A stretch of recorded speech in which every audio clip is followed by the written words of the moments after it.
So as I mentioned earlier, when we're in what we're doing today, yes, it's new material. At the same time, I'm a realist. I know not everybody's here today. I also know that when we, wait a week and come back, if I were to say, hey, does everybody remember what we did last week? You'd probably be like, can you go over it again? So yes, I definitely will. But I do want to introduce a couple of things, keep the momentum going from earlier. We are talking about why we have a justice system and the importance in making sure that we maintain order in society. But we also want to look at kind of what we're trying to achieve. Because sometimes when we use the word justice, it's important to really define our terms. Sometimes when people think about justice, really what they're talking about is the idea of punishment. In some cases, as we're going to be talking about it, choosing the right consequence to a situation can be very, very important in order to try to create, again, what we would call a just society. And I am hoping that if you have a listening ear, that your thoughts on law and order and justice will be challenged as we talk about this. And I remember going back to a few Batmans ago, I guess, when Christian Bale was Batman.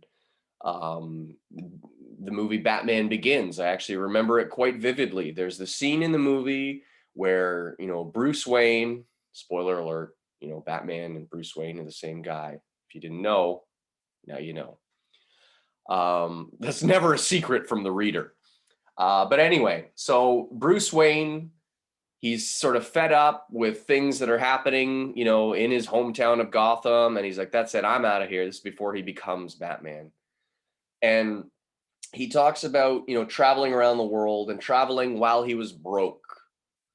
And he said that, the first time he had to steal in order to eat, it really gave him, sort of a new perspective on, justice and law and order. And I want to make this very clear. I'm not in any way advocating, shoplifting or stealing or saying that, that's just, the way to do things. I'm not saying that at all. But I think sometimes when you're looking at what makes a just society, it isn't always about obedience. And it shouldn't also be about, just having laws that exist to, punish people for being poor, quite frankly. Sometimes that's what it can be like.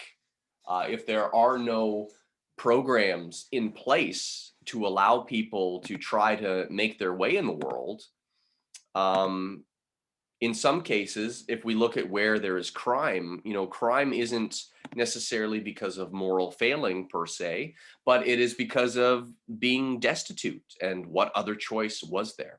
So it's important that when we look at the subject of justice, we go into it with an open mind to understand that I'm going to share a quote with you. It's going to seem like a strange quote. Comes from the world of construction. When the only tool you have is a hammer, every problem begins to look like a nail. I'm going to say it again, and I'm going to pause the recording, kind of give you a second, and then maybe to unmute your mic or put it in the chat. What on earth is old man Seidenberg talking about? So here goes the quote. Okay, listen carefully. When the only tool you have is a hammer, every problem starts to look like a nail. Pause recording. So anyway, we're having a conversation about that quote. If the only tool you have is a hammer, every problem begins to look like a nail. And, applying one perspective to every single problem will not give you the desired results you're looking for, right? A hammer works sometimes, right? Hey, can we put a nail in a board? Sure, I have a hammer. But then let's say somebody comes to me and says, oh yeah, by the way, I have this mug that I need to fix. There's a crack in this mug. Do you have any tools that would fix that? And you're like, well, I have a hammer. That's not going to go well. You're going to destroy it. You're going to make it worse. So the other side to look at this is that building the proper toolkit, when you have the right tools, then you can do anything, right? If we as a society want to build a true just society, we have to make sure that how we approach things like crime and punishment, there are multiple tools that we have in order to deal with situations. And actually, we don't even have to talk about crime and punishment. We can look at about this from a discipline standpoint, looking at raising kids. Okay, I'll talk about my own experience. I'll talk about, me and my brother. We're very, very different people. I love him. He's my brother. He's my best friend. But he would be the first to admit that we are very, very different. And when it came to discipline and whatnot, when we were growing up, my parents handled us very, very differently because we were different people. For myself, I was the firstborn. Maybe some of you are firstborn. This doesn't always apply. It's kind of a generality. But I know for me, I was kind of a rule follower, right? My parents would say, hey, do this. And I would basically do it. Some of you are nodding and you're like, yeah, hey, that's me. Yeah, my parents basically say, do this, and I do it. I'm pretty compliant. I'm pretty good at, doing what I'm told. And so I actually didn't have a lot of restrictions. I didn't really have a curfew. I didn't really have, limitations put on me all that much because my parents sort of trusted me to do what I was supposed to do. My brother, on the other hand, it was very, very different. For me, if my parents sat me down and see if this applies to you. Okay, I'm going to give you two scenarios. You can ask yourself what you fall into. My parents sat me down and said, Eric, which is my first name, says, Eric, we're very disappointed in you. Oh no, no, not that. Anything but that. Please, mom and dad, don't be disappointed with me. Just I can't handle it. Maybe that's some of you. Some of you are like, oh yeah, the disapproval of my parents is crushing. Whereas with my brother, if they sat him down and they're like, Tyler, because that's his name. Tyler, we're very disappointed with you. Be like, and like anything else? No, we're just very disappointed. Okay, I can live with that. Very, very different personalities. And some of you may be nodding and be like, oh yeah, that's totally me. People are different. And because people are different, the way in which we deal with people and how we manage situations needs to be adaptable. We can't handle it all in the same way because you're not always going to get the desired result. So like I said, for me and my brother, like he had all sorts of restrictions. He would lose being able to, be on the computer or go out with his friends or these sorts of things. And he would sometimes get mad and say it wasn't fair. And he would say to my parents, like, how come Eric doesn't have all these restrictions? My parents would tell him, be like, because he doesn't need them, because he does what he's told. So we handled it differently. Sometimes when we see things being handled differently, we may rush to say, that's unjust, that's unfair. But we actually really need to try to unpack it a little bit to see, what really is fair, and let's define our terms. So I'm hoping that's actually going to be part of the conversation today, and in the short amount of time we have. So looking at kind of the three types of justice we're going to showcase today, and of course I will share this PowerPoint with you. Now, these are different tools in the toolkit, and they have different effects. They have different benefits and also different limitations. I want to make this very clear. I'm not saying any one of these is perfect. There is value in all of them, but we don't want to create a one-size-fits-all approach. So I'm actually going to start off with the idea of public shaming. And actually, I'll say this. Public shaming is not nearly as effective as it used to be. And this is also due large in part to the online world and people being starved for attention. Okay, so I'll talk about what it is, but I'll also talk about the limitations of it and why we actually need to be careful with using kind of public shaming as an approach to law and order. The idea of public shaming would be that crimes are made to be public knowledge, in order to basically point out the person, make an example of them, and say, this is what this person did. Isn't that shameful? The idea is that it would hurt the person's social stature, so everybody knows what that person did.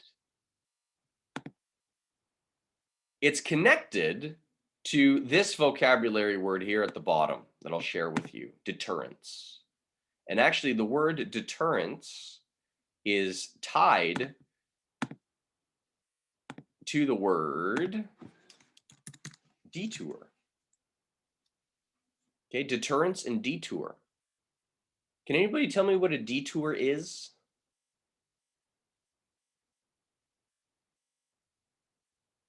Like a real life detour. A different way of getting around something. Yeah, exactly. You're headed down a certain path, and then it stops you from going a certain way. And what does it do? It sends you a different way. That's basically what a detour is. And could have been for numerous reasons. Maybe the bridge was out, maybe there was flooding, construction, accident, who knows? There could be numerous reasons why the way you're headed could end in disaster, right? Let's say the bridge is out and you're headed down towards the bridge, and all of a sudden, there's a detour. What is the detour there for? It is actually for your protection. It is there to stop you from going a certain way that could have ended in certain death. And it is sending you another way. That's kind of what deterrence is. The idea of sending you a different way. So sometimes the idea behind having consequences for actions in public shaming is so that when you see what happens to somebody, you say, ooh, I don't want that to happen to me. So what? So I won't do it. I don't like the idea of that happening to me. So perhaps I will go a different route. I was thinking about doing that. Now I'm not thinking about doing that anymore. And to tell you the truth, even in the world of biology, physical pain can in many cases be a deterrent. Because pain is, your body's way of telling you, hey, stop it. That thing that you're doing, don't do it. The idea of, if you touch the stove and you burn your hand, youch, I do not like how that feels. That's your body's way of saying, well, don't do it. I don't want that to happen to me, so I won't do it anymore. So that's kind of the overall concept behind what public shaming is supposed to be and how it's supposed to work. Now, I will say this, though. We live in a day and age of YouTube starism and TikTok celebrities. And the sad reality is, as the old saying goes, love me or hate me, at least you're talking about me. There's an old expression, there's no such thing as bad publicity. And unfortunately, and I mean, I'm not going to solve the world's problems here today. And I know I sound a bit like a grumpy old man. But it is kind of frustrating that sometimes, I mean, if you look at what videos get the most views, well, sometimes people like a train wreck, right? Sometimes people like to see people behaving badly. Sometimes it's the cringe. Sometimes it's, oh, I can't believe that person did it. Sometimes the worst of human behavior can get the most attention. You can see someone that is, creating art or, playing the piano or an instrument or doing something, remarkably well. And it doesn't get nearly as much attention often as someone behaving badly. right? Doing things that, and I'm not even gonna, go by name and mention people, who people talk about because they did this thing, and then, it was going around social media, and then all of a sudden, now they're able to actually make money off of their celebrity, regardless of what it is that they had done to get them the attention.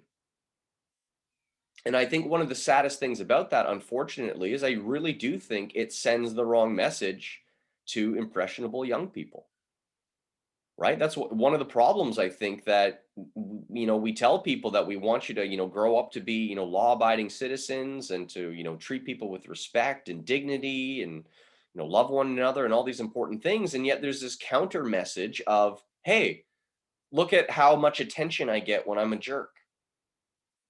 So I don't pretend to be able to solve the world's problems here. The effectiveness of public shaming often, for some people, doesn't work, because if you're shameless, if you don't care, it's going to be ineffective. Now, for a large part of the population, it can still have some benefit, right? The idea of, even if you've ever been, you remember when we used to meet in person for chapel. Sometimes someone was on their phone. If Mr. DeBoer says, hey, you there, put your phone away in front of the whole school, that can be, if it's not happening to you, it's glorious, right? Because it's cringy and it's just like, but if it's happening to you, it can kind of be embarrassing, right? And again, that's kind of connected to deterrence, the idea of, ooh, I wouldn't want that to happen to me, hopefully, so I won't do it. So there's some benefit to it. Again, there are limitations. I'm actually going to skip restorative justice, not because it's not important. I'm going to come back to it kind of at the end. Retributive justice, retribution. This is, I guess, what you could say the closest that we would connect to the idea of old school justice, right? And sometimes you will see, and, terms like, eye for an eye, karma, etc. There's all sorts of different terms to be used. It's the idea of, what? If you do good things should happen to you. If you do bad things should happen to you. Those that break the rules deserve to be punished, right? Make an example out of someone. Show somebody that if they're going to act in a certain way, it's going to end badly for them. People deserve to be treated in the same way that they treat others. Again, I want to make this clear. I'm not saying that this is my personal ideology. I'm saying this is the kind of belief system behind the concept of retributive justice. And we see that it's kind of at its heart quite widespread, right? We get the idea of, if you do something, then there should be consequences for it, right? Wrong for wrong. And you'll see the idea that this is actually the physical representation of the concept of justice. Okay, this lady with a sword, blindfolded, holding the scale. You're like, what on earth is that? This is actually supposed to be the sort of personification, there's a fun English term for you, of justice. The idea that, why is she wearing a blindfold? Well, justice is supposed to be blind, quote unquote. And what we mean by that is impartial, excuse me. Not playing favorites. And when we see the idea of the sword, it's representing, the power of the state. And when we see the scales, we talk about the scales of justice, it's about the idea of, if somebody tips the scales in a way that they are doing wrong in society, in order to rectify that, there needs to be a corresponding consequence or punishment. And the idea of and again, I guess you could say it's connected to the idea of deterrence as well. Hey, if you don't like the consequences, well, then don't act badly. It's based on the idea that we have rules for a reason. If you are going to make a choice to go against the laws and rules of society, then you need to feel the weight of that in the way that you have impacted others. I believe that there is a place for the idea of retributive justice. But one of the things that I want to put in here as a point, if you look at this final sort of bullet point, there is and can be a dangerous tendency to slip from retributive justice into revenge. Now, I want to say this categorically. Revenge is not justice. Now, you might disagree with me. You might say like, well, it kind of is. Hear me out here. I'm not saying that the idea of revenge, isn't attractive.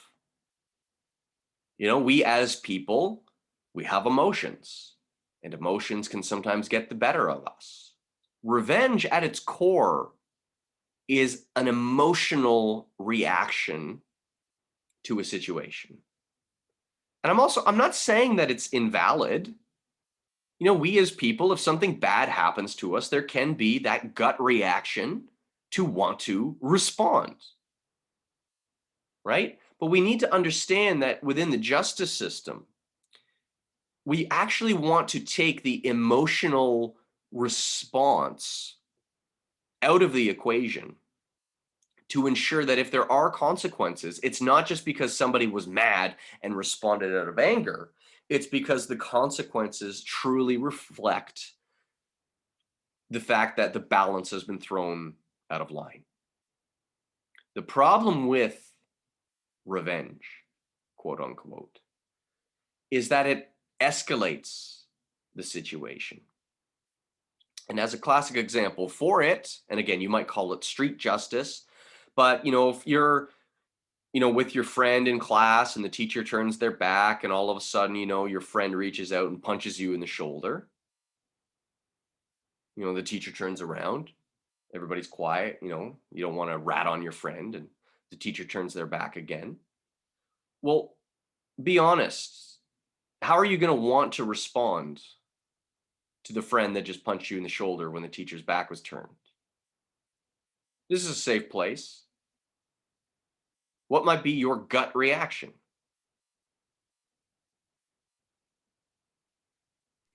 Punch him back. And I thank you for sharing that, because that's where my mind goes as well, right? It wasn't all that long ago that I was in your position. I guess it kind of was. It's like over 20 years. So yeah, I guess that's a long time. But let me ask you this. With what level of force do you think you would wish to strike your friend? Less than they hit you? Equal to how they hit you? Or more to how they hit you?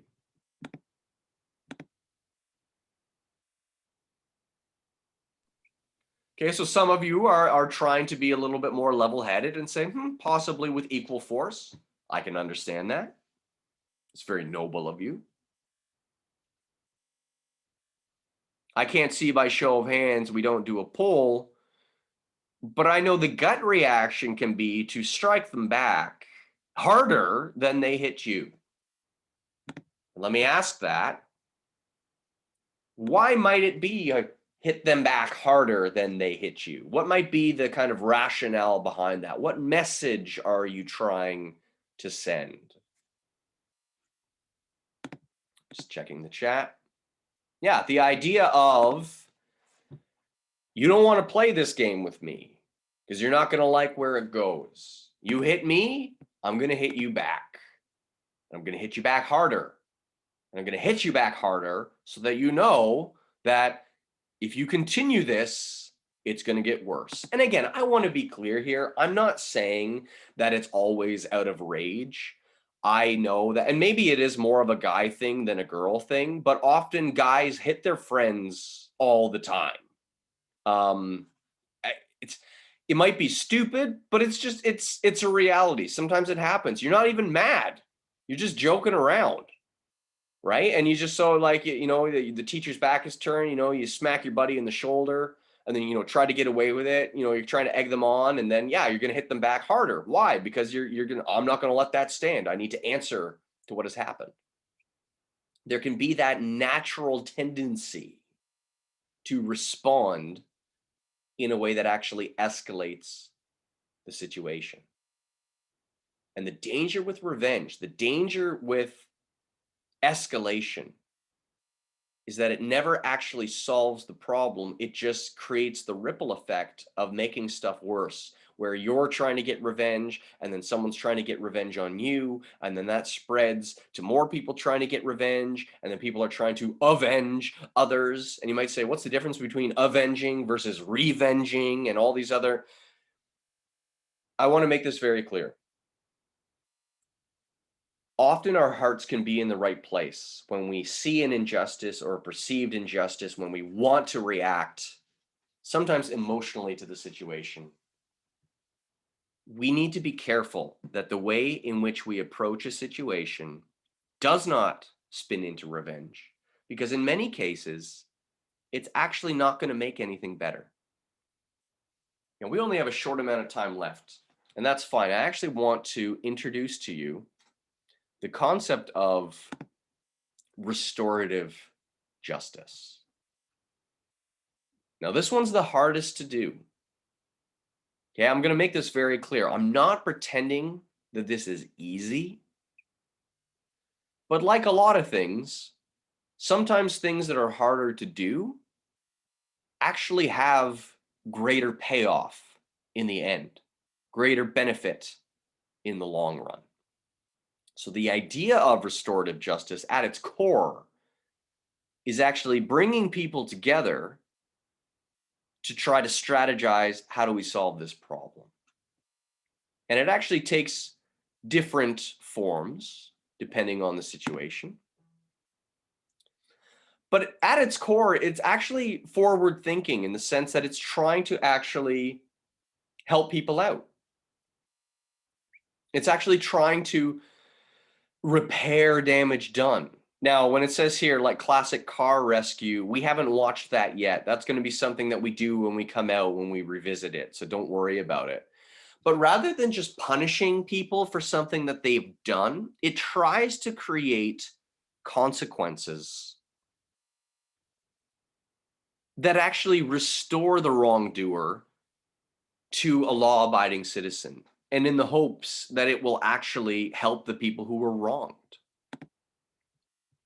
Now, if you look at the goal of restorative justice, again, to get to the root of the problem. So let me give you an example. Let's say there's a little old lady who has this wonderful flower garden. She's very proud of it. And for whatever reason, there's some, teenagers that you might think like, oh, why teenagers, Mr. Seidenberg? Fine. Let's say they're not teenagers. Let's say they're young adults. Okay, there's some college guys walking down the street. They see the flower garden, and one guy says to, his stupid friend, bro, wouldn't it be hilarious if you like totally destroyed that garden? Oh, I'll film it. Bro, you should totally do it. And so the guy goes in and stomps all over the flowers and destroys it.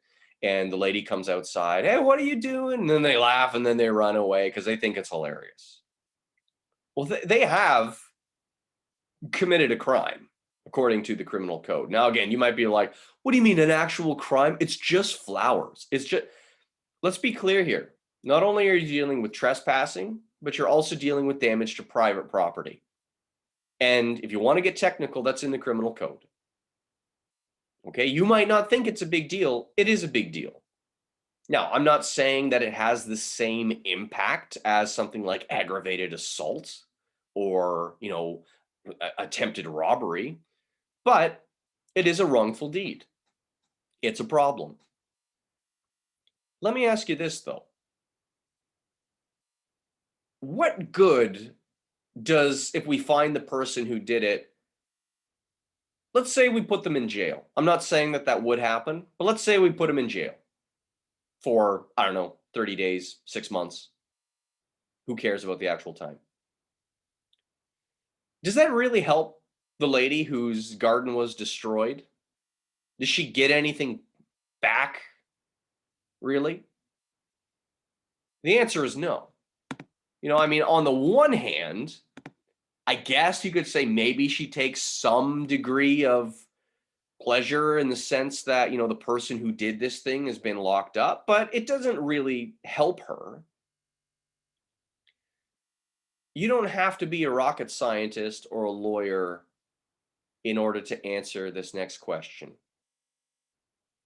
If you found the person who destroyed the lady's flower garden, and you were trying to come up with a consequence for their actions, what might be a solution that shows that actions have consequences and at the same time also helps to restore what was lost?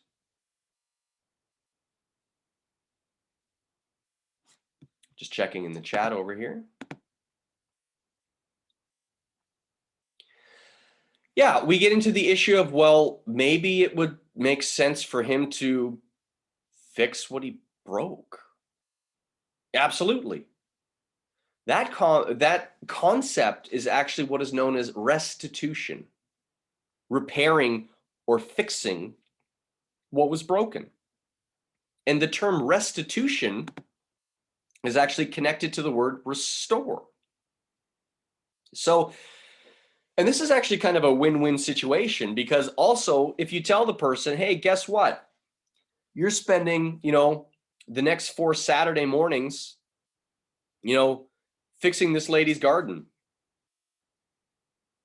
That kind of sucks for that guy, right? Because I'm sure he would rather do other things than to spend, a few hours on Saturday morning, digging some lady's garden.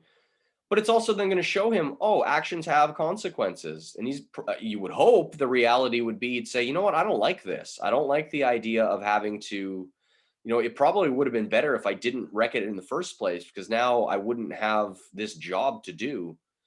So not only does it show him real life consequences, but it also helps to put him in a position where he is able to restore and fix what he broke. The other hope would be, and again, we can't always guarantee it. Here's kind of the last vocabulary word of the day I'll share with you. The term rehabilitation is to restore to a good life, good health, or useful life as through therapy and education. We sometimes throw this word around without actually thinking about what it means. There's a great movie came out in the 90s called The Shawshank Redemption. If you haven't seen it, it's very well done. And it actually looks at this concept, rehabilitation, because often the old school model was, oh, well, why do we send people to prison? Why do we send people to prison? Well, because we want them to be rehabilitated. What we're finding more and more as the studies and the statistics are coming out, just locking someone up doesn't actually get to the root of some of the problems that cause people to do bad things in the first place. It's just like a giant timeout. So we think, oh, well, maybe 2 years, 4 years, 6 years, 8 years, 10 years in prison. Maybe when they get out, that time away will fix them. We're actually discovering that almost the opposite is true. Sometimes the longer people spend locked up, the harder it can be for them to reintegrate into society. It actually can make things worse. Now, I want to be, again, very clear here as I'm recording this. I am not saying that we should get rid of prisons.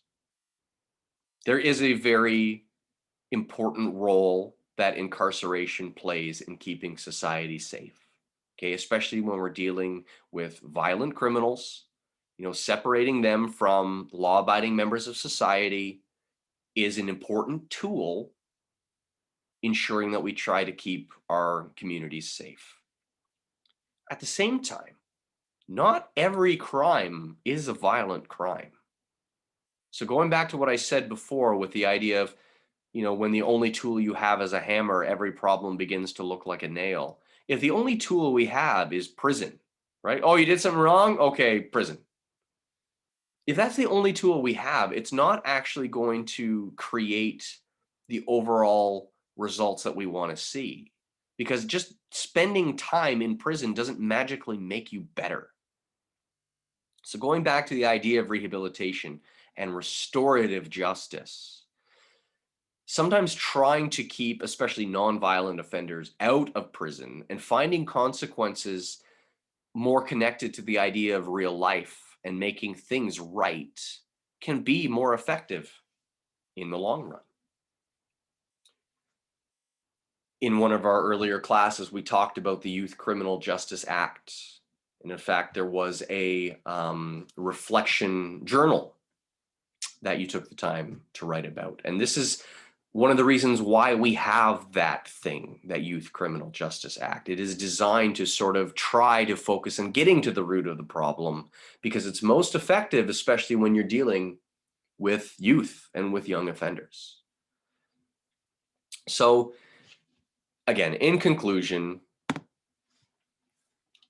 what do we want to do in our justice system? We want to have a justice system that is flexible, that has multiple tools to do the job, because people are individuals. People aren't all the same.